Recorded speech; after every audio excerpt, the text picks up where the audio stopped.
Hello, everyone. Welcome back to my channel once again. In this video, we are going to talk about a very interesting article from an author, which is Pelita Clark, who is an editor and columnist of the Financial Times, which can be very useful, I believe, for all professionals that are considering taking on executive training to further propel their careers, basically. And so, according to this article, a senior official of the London Business School told the Financial Times. This news piece was about a week ago. I think it was last Monday, if I'm not mistaken. Monday, February the fifth, I believe.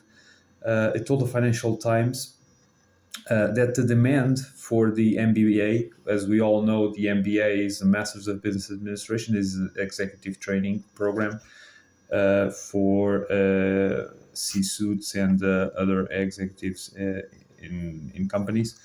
And so, what this official from the London Business School told the Financial Times that the demand for its MBA is now past its peak, and so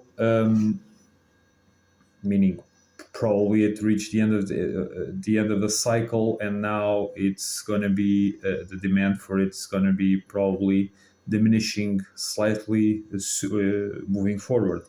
That's my interpretation. And so the article further states that the significant tuition fees of the program, which I believe they currently sit at around 115,000 pounds, British pounds, plus the living expenses, plus the opportunity cost in terms of the lost income, represent a liability which is considered prohibitive or way too high for most people. And on the other hand, the 2-year length of the program is considered to be too long for some people, for some candidates, especially for those who have to rely on visas, student visas, for example, to live in the United Kingdom, and so they can attend the program.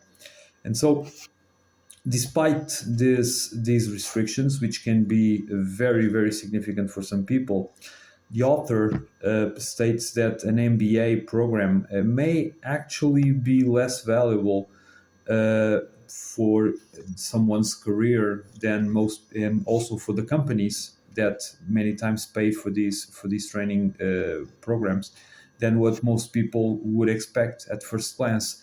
And so, to further illustrate her point, the author points out several studies conducted to ascertain the added value, or what is the added value or perceived added value of an MBA in the corporate world. And so, in particular, the article describes several studies, but it starts by describing a study conducted more than 20 years ago, in which 19 MBA graduates, not for the London Business School, but from Harvard Business School. These 19 executives were tracked over several years, over like a several year period. And interestingly enough, 10 of those executives ended up facing serious setbacks later on in their lives after their MBAs, such as, for example, filing for bankruptcy, facing unemployment and joblessness, and other 4 ones ended up accruing, and I would say this quote unquote, questionable track records. And so this is something to be thinking about, because of course this is more probably related to the nature and the other characteristics of the person. It can be correlated with the MBA, it may not be, so take it at face value as it should be.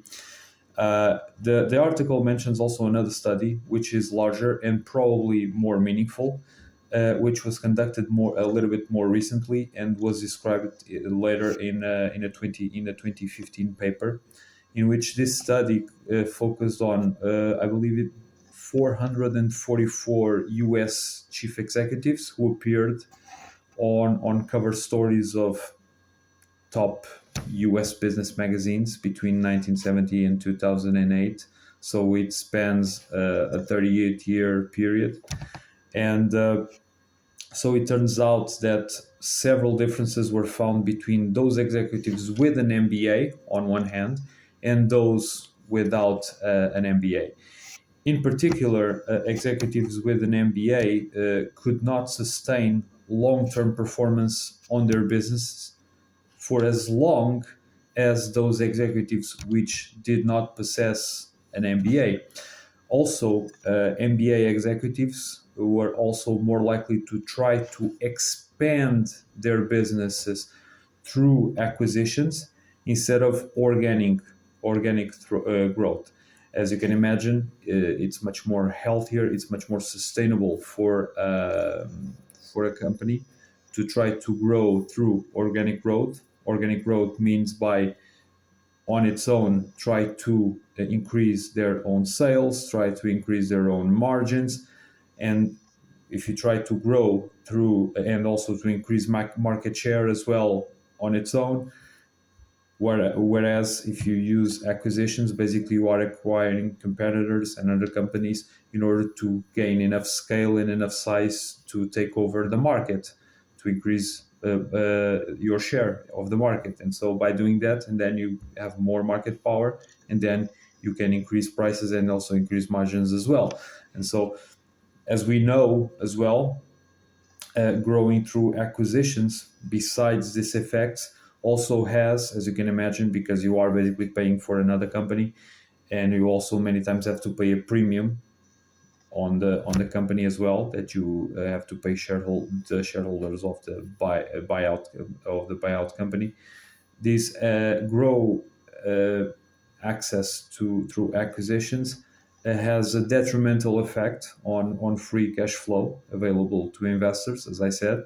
But it also, on the other hand, this is the tricky part, it allows CEOs to increase their compensation much faster, because basically they are leading a larger company, and so that commands a higher compensation level, and this would be relatively higher in comparison to if you try to a company which tries to grow organically their own business. You see, and so I would say this is something. This is an insightful study in which, of course,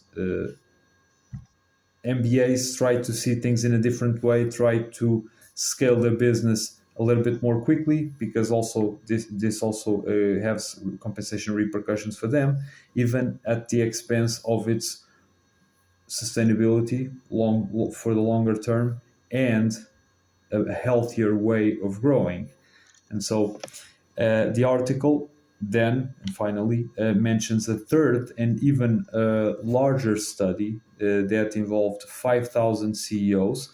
And this one concluded that CEOs with MBAs tend to spend less on research and development, the so-called R&D, and also, and funnily enough, tend to stretch a little bit more the use of accounting standards and accounting tactics and tools that they have at their disposal to smooth the earnings. So if earnings are a little bit higher in a given period, they try to postpone some of the earnings and revenues to a later period, so that when those revenues and earnings, the actual earnings and revenues of that future period come down, they can then use those accrued earnings and revenues from the previous period and offset some of that through the business in the business cycle. And so, as you can imagine, by using these kind of tactics, which you can do that, accounting standards allow this in a certain way without being too elusive of the information that you provide to investors.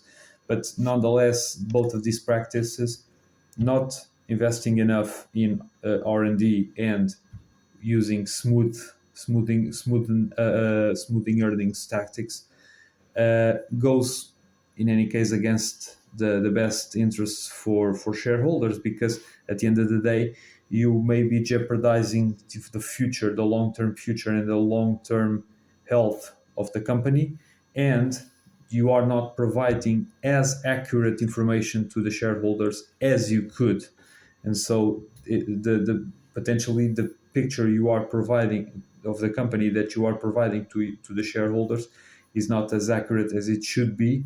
And so this raises all sorts of questions, as you can imagine. And now, it must be kept in mind that none of the authors of these studies claim that having an MBA inevitably leads graduates to adopt the sort of practices they described in these studies. All right, uh, practices meaning detrimental practices. However, there seems to be a common pattern, which is that MBA graduates tend to have a little bit more of a short-term view or short-termism bias in their decisions than relative to executives which do not possess an MBA. And so these decisions, of course, lead them to attain higher compensation levels than MBA executives, but on the other hand, they may jeopardize or may not optimize the prospects and the future of the companies they are managing. And so this is something to keep in mind, that even though the company by subsidizing or paying in its entirety for an executive training program for their C-suits, with the expectation that they would increase their performance later down the road, we can see that there are at least some occasions in which this is not the case. I am not aware of what is the content of these programs of the MBA, because I never got into one and then I never looked for that kind of information. But it's important to keep in mind that probably a better focus or a greater focus must be given to business decisions that nurture the company to the point of having a long-term view of their prospects later down the road, and some of the practices that lead to higher compensation, but in reality they lead to more short-termism bias in terms of business decisions. This is something that must be discouraged, because at the end of the day, it's the shareholders that are the ones that will be jeopardized in terms of their interests. And so this is important, and this is something that needs to be accounted for the I mean the academia and the professors and the teachers that lecture these programs. And so this is something that must be kept in mind for the foreseeable future. So basically that's it. That's all that I wanted to bring to you guys in this video. So feel free to leave your comments below, what you think about this situation. What are your prospects? Are you thinking about taking on the MBA program? Feel free to leave your comments below, like the video, subscribe as well. I'm also available, as we all know, on LinkedIn if you have any questions. So wish you all the best, guys, and of course we'll catch up on during the next video. Thank you.